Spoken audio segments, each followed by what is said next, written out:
अंग प्रदर्शन होएगा तो भैया अच्छे अच्छे का दिल मचल जाता है। इतनी बड़ी बड़ी कच्ची पहन के घूमती है, बताओ क्यों अपनी बॉडी दिखाती है?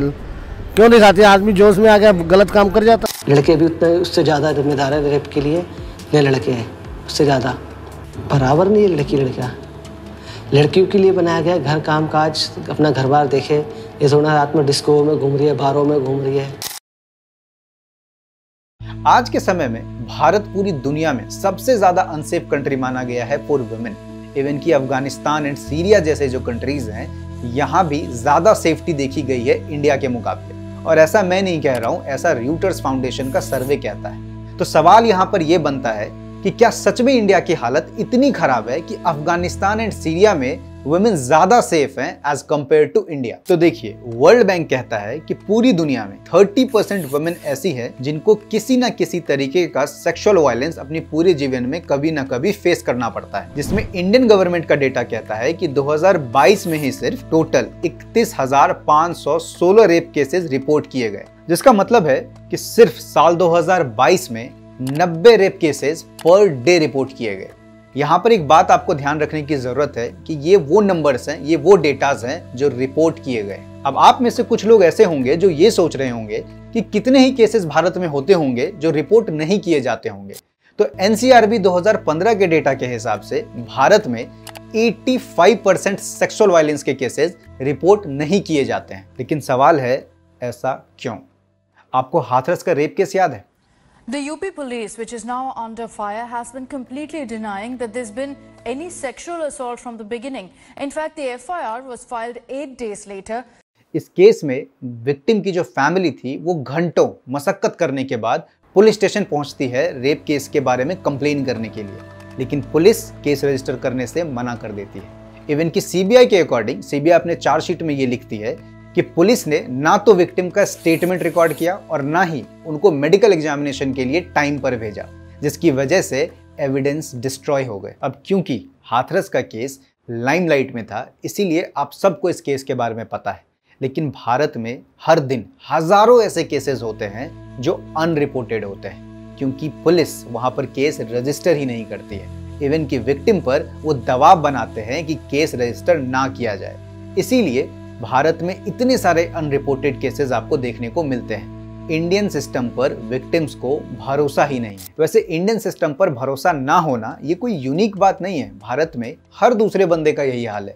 लेकिन वहां क्या जहां पर आपको भरोसा है, क्या वुमेन वहां पर सेफ है? भारत सरकार के एक डेटा के अकॉर्डिंग 97% रेप केसेस भारत में कोई नोन बंदा करता है। जी हाँ, 97%। झारखंड में रंजीत अपने परिवार के साथ शादी अटेंड करने जाते हैं, जिसमें रंजीत तो टाइम पर घर वापस आ जाते हैं, लेकिन उसकी जो 13 साल की बच्ची होती है उसको लेट हो जाता है। रात को 1:30 बजे उसकी बच्ची बुरी हालत में अपने घर को पहुंचती है और घर पहुंचने के बाद रंजीत को पता चलता है कि उसकी 13 साल की बच्ची का रेप कर दिया गया है, और रेप करने वाला और कोई नहीं, उसका खुद का कजन होता है। अब वो नादानी में गलती कर दिया तो क्या करें, उसको काट के फेंक दे? बैंगलोर के रिसर्च के अकॉर्डिंग भारत में ज्यादातर जो रेपिस्ट होते हैं वो 21 से 30 साल की उम्र के होते हैं।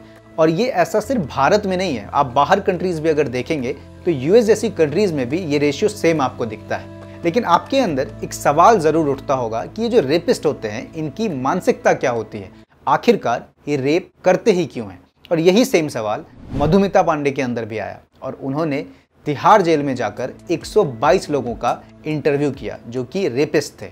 और जब उनसे पूछा गया कि आप रेप करते ही क्यों हैं, तो जवाब आप खुद सुन लीजिए।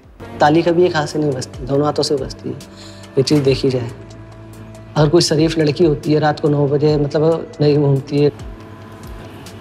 लड़के भी उतने उससे ज़्यादा जिम्मेदार है रेप के लिए, ये लड़के हैं उससे ज़्यादा। बराबर नहीं है लड़की लड़का।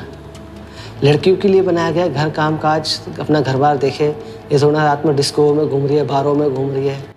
एक 45 ईयर्स ओल्ड रेपिस्ट से जब मधुमिता ने ये सेम सवाल पूछा, जिसने कि एक 5 साल की छोटी बच्ची का रेप किया था, तो उनका जवाब था कि उन्होंने उस बच्ची का रेप इसलिए किया क्योंकि वो उसको पनिश करना चाहते थे, क्योंकि उस बच्ची का कैरेक्टर ठीक नहीं था, ना कि सेक्सुअल प्लेजर के लिए। इवन ये तो एक रेपिस्ट की बात है, हमारे देश में जो आम जनता है इनकी क्या मानसिकता है रेप को लेकर, जरा सुनिए। ताली दोनों हाथों से बजती है, आपको भी पता है। अगर लड़की सामने से कुछ करेगी तो लड़का तो ऑब्वियस है उसको प्लस पॉइंट समझ के उसको फिर से छेड़ेगा। So you are saying that women invite rape? हाँ, Women invite rape? Yes obvious. How? क्योंकि दिल्ली में तो मैं देख चुका हूँ, क्योंकि अगर आप बात करें तो लड़कों से ज़्यादा लड़कियाँ ही आगे से प्लस कर रही हैं। तो मैं कई लड़कियों को भी इस बारे में गलती मानूंगा कि वो अपने कंट्रोल में नहीं चल रही है। तो मतलब आप ये कह रहे हैं कि हमें अपनी लड़की को बोलना चाहिए टाइम से जाए, या फिर हमें एनवायरनमेंट ऐसा बनाना चाहिए जो कि लड़कियां किसी भी टाइम जाए वो सेफ रहे? नहीं बेटा, टाइम से ही आना चाहिए। लड़कियों की जात को तो एक वो बनाया गया कि लड़की ज़्यादा टाइम से आए। रेप के वेस्टर्न कल्चर की वजह से इंडिया में बढ़ते रहे। कैसे एक एग्जांपल अगर आप एग्जाम्पल मतलब ये शॉर्ट ड्रेस ऑफ गर्ल्स, ये इसकी वजह से तो क्या होता है, कोई एक लड़की गई तो एक लड़के के बीच उत्तेजना अंदर जगती है। अगर लड़कियां रात को बाहर घूमती हैं, शराब पीती हैं, सिगरेट पीती हैं, नए नए दोस्त बनाती हैं, छोटे कपड़े पहनती हैं, मोबाइल यूज करती हैं, तो भाई किसी का भी मन मचलेगा और वो तो रेप करेगा ही। इसमें रेप करने वाले की कोई गलती नहीं है। इवन कि लोगों का तो ये तक मानना है कि ये लड़कियां अपना रेप खुद ही करवा लेती हैं, क्योंकि कभी भी किसी के साथ जबरदस्ती नहीं किया जा सकता। आफ्टर ऑल ताली कभी एक हाथ से नहीं बजती है। अंग प्रदर्शन होएगा तो भैया अच्छे अच्छे का दिल मचल जाता है। इतनी बड़ी बड़ी कच्ची पहन के घूमती है, बताओ क्यों अपनी बॉडी दिखाती है?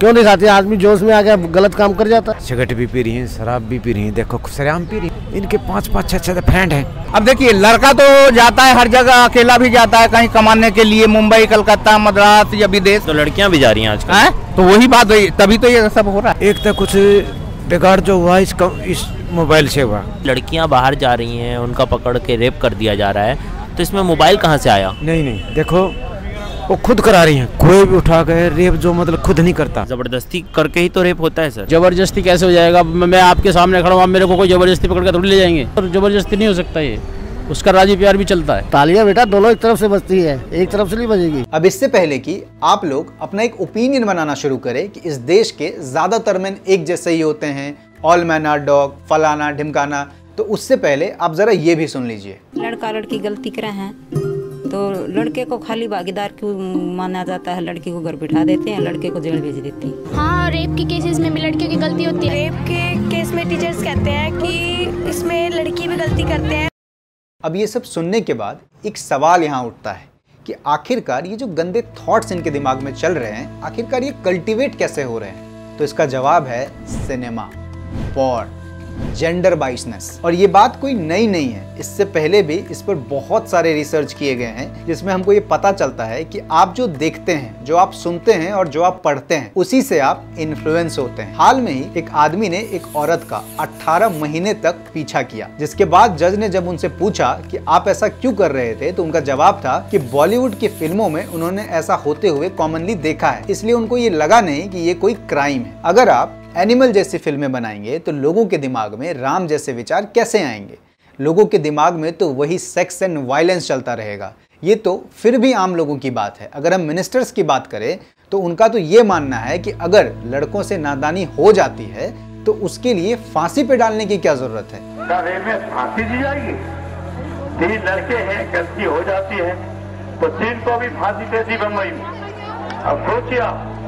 राजस्थान के एक मंत्री का तो ये तक कहना है कि अगर आपके साथ रेप हो रहा है तो आप रेजिस्ट करने के बजाय उसको एंजॉय करने की कोशिश कीजिए। There is a saying, when rape is inevitable, lie down and enjoy it. तो कुल मिलाकर बात ये है कि लड़कियां ना तो अपने जानने वालों में सेफ है, ना ही लॉ बनाने वालों में सेफ है, ना आम पब्लिक के बीच सेफ है और ना ही पुलिस के पास सेफ है। तो इस बात का जवाब आप ही दीजिए कि क्या इस देश में लड़कियां सेफ हैं?